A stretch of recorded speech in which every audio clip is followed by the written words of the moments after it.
केंद्रीय गृहमंत्री अमित शहा पुणे दौऱ्यावर. हॉटेल वेस्टिनमध्ये शहांचा मुक्काम. तर आज गृह विभागाची घेणार महत्त्वाची बैठक.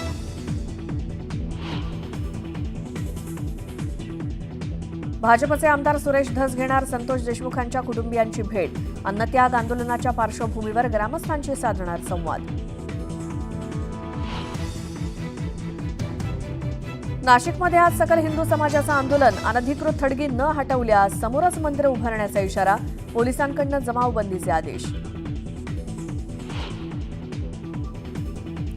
पुण्यामध्ये गुंड गजा मारणेच्या टोळीकडून मंत्री मोहोळांच्या कर्मचाऱ्याला बेदम मारहाण. 3 जण अटकेत तर 1 आरोपी फरार. आरोपींमध्ये गजा मारणेच्या भाच्याचा देखील समावेश असल्याची माहिती. पार्किंग वाद प्रकरणामध्ये अभिनेता आदित्य पांचोलीला मोठा दिलासा. दिंडोशी सत्र न्यायालयानं शिक्षा कमी करून दिले नुकसान भरपाईचे आदेश. नाशिकच्या चांदवड रहुडी घाटात भीषण अपघात. 9 ते 10 गाड्या एकमेकांवरती आदळल्या. 5 ते 6 जणांचा मृत्यू झाल्याची भीती. सिंधुदुर्गातील आंगणेवाडी जत्रेला आजपासून सुरुवात. भराडी देवीच्या मंदिरात आकर्षक फुलांची सजावट तर दर्शनासाठी भाविकांची गर्दी.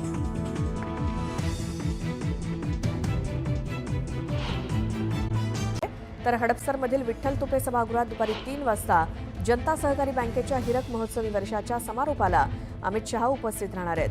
तर बालेवाडी इथे प्रधानमंत्री आवास योजना दुसऱ्या टप्प्यात 20 लाख लाभार्थ्यांना घरकुलांचं मंजुरी पत्र वाटप अमित शहांच्या हस्ते होणार आहे. अमित शहांच्या दौऱ्याच्या पार्श्वभूमीवर पुण्यात मोठा बंदोबस्त तैनात ठेवण्यात आलाय. तर शहांच्या या दौऱ्यानिमित्तानं पुण्यातील वाहतुकीत देखील बदल करण्यात आले.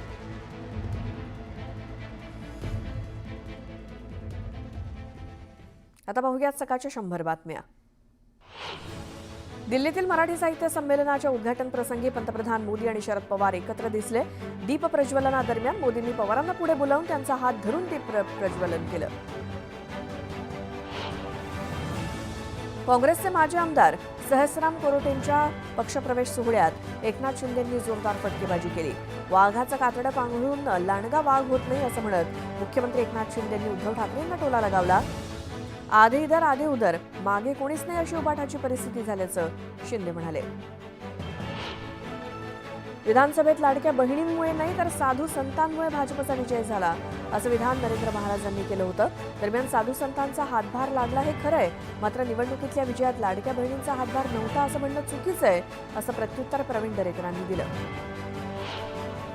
गडचिरोली जिल्ह्यामध्ये कुरखेडा नगरपंचायतीत उबाठा शिवसेना आणि भाजप युतीनं आपलं वर्चस्व कायम ठेवलं. कुरखेडा नगरपंचायतीवरती युतीचा झेंडा फडकला.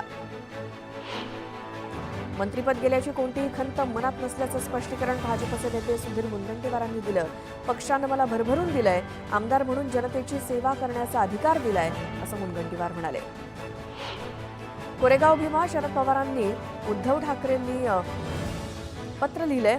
या पत्रामध्ये अनेक उजव्या संघटनांचा सहभाग असल्याचा उल्लेख पवारांनी केला होता असा आरोप प्रकाश आंबेडकरांनी केला. त्यामुळे गरज पडली तर आयोग पवारांना बोलावणार असं आंबेडकर म्हणाले.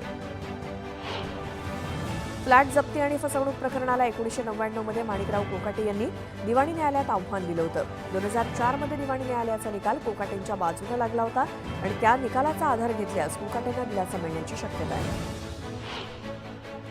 छावा चित्रपटाचे दिग्दर्शक लक्ष्मण उतेकर यांच्या विरोधात देशद्रोहाचा गुन्हा दाखल करण्याची मागणी राजू शिर्के घराण्याकडून करण्यात आली आहे. गणोजी शिर्के यांनी महाराजांविरोधात फितुरी केल्याचं चित्रपटात दाखवण्यात आलं. मात्र हा इतिहास पूर्णपणे चुकीचा असल्याचं राजू शिर्के घराण्याचे वंशज दीपक शिर्के यांचं म्हणणं आहे. पुण्यामध्ये राजू शिर्के घराण्याकडून पुणे पोलीस आयुक्तांना निवेदन देण्यात आलं. छावा चित्रपटाचे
एक महत्त्वाची बातमी बघूयात। भाजपचे आमदार सुरेश धस आज मस्साजोगमध्ये जाणार आहेत।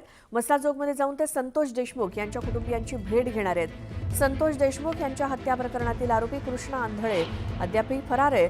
त्यामुळे 25 फेब्रुवारीपर्यंत जर कृष्णा आंधळेला अटक करण्यात आली नाही तर अन्नत्याग आंदोलन करण्याचा इशारा देशमुख कुटुंबासोबतच मस्साजोगच्या ग्रामस्थांनी दिलेला आहे। या पार्श्वभूमीवर आमदार सुरेश धस आज इथल्या ग्रामस्थांशी संवाद साधणार आहेत।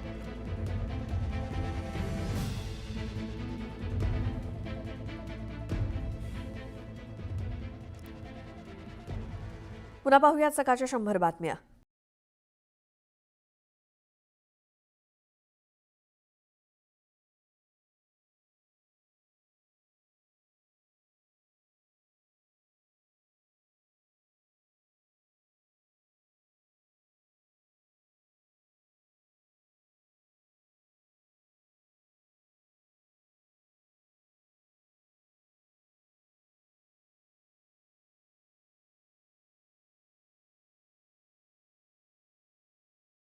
कलिंगडाच्या मागणीत सुद्धा वाढ झाली आहे। कलिंगडाची आवक वाढल्यामुळे बाजारात कलिंगडाच्या दरात घसरण झाली।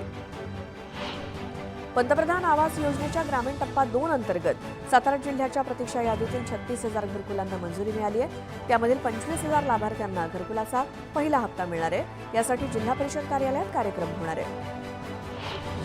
कांद्याच्या दरात पुन्हा घसरण झाली। या आठवड्यात 400 ते 500 रुपयांची घसरण झाली, तर लाल कांद्याला सर्वात कमी दर मिळतोय।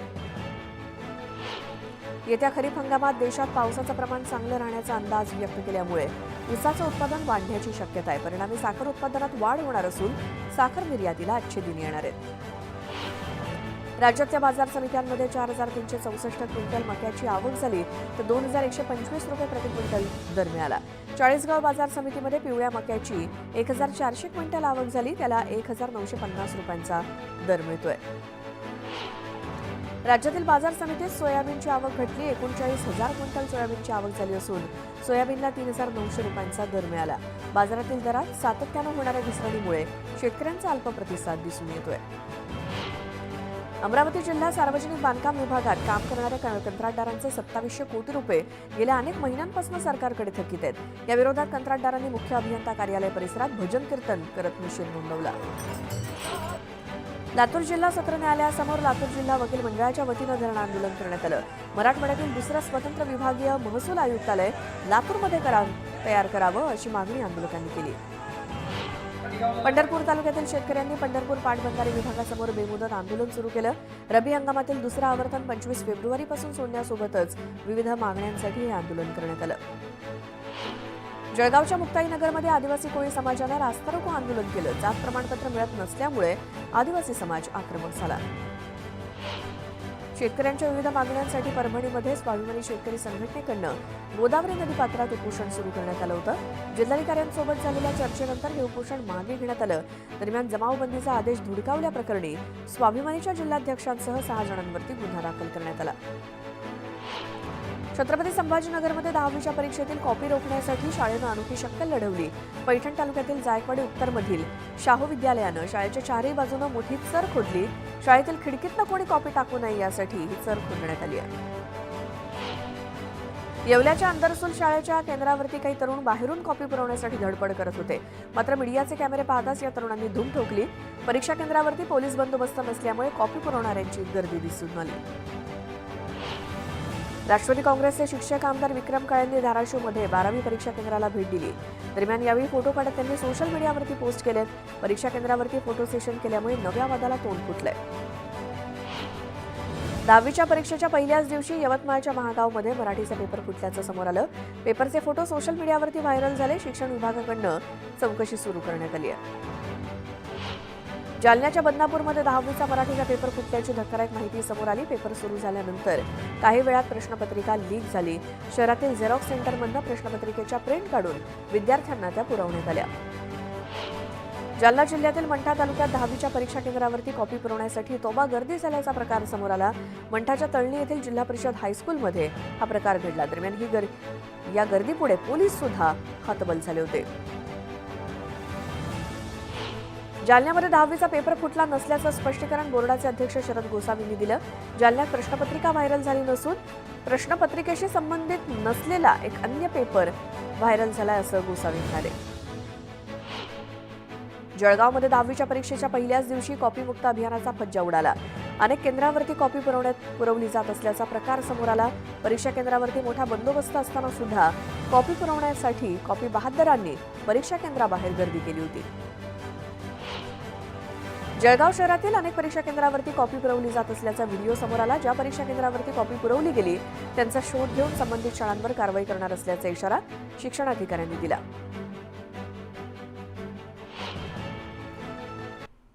यानंतर एक मोठी बातमी आहे. सांगलीमध्ये पालिका क्षेत्रात गुईलेमदारे सिंड्रोम बाधिताचा पहिला बळी गेलाय. खाणकामातील एका 36 वर्षीय तरुणाला जीबीएसमुळे त्याचा मृत्यू झालाय. त्यामुळे मनपाची आरोग्य यंत्रणा खडबडून जागी झाली असून खाण भागामध्ये आरोग्य सर्वेक्षण सुरू करण्यात आलंय. पुणे शहरामध्ये जीबीएसनं थैमान घातलेलंच आहे आणि त्या पाठोपाठ सांगलीत देखील जीबीएसचे रुग्ण आढळून आले होते. आणि 14 फेब्रुवारीला खडभाग इथे एका तरुणाच्या हातापायाचे स्नायू कमकुवत झाल्यामुळे अशक्तपणा आला होता. त्यामुळे शहरातील एका खासगी रुग्णालयात उपचारासाठी त्याला दाखल करण्यात आलं होतं आणि उपचार सुरू असताना या व्यक्तीचा काल मृत्यू झालाय. सांगली जिल्ह्यात आतापर्यंत एकूण 3 जणांचा जीबीएसमुळे मृत्यू झालाय.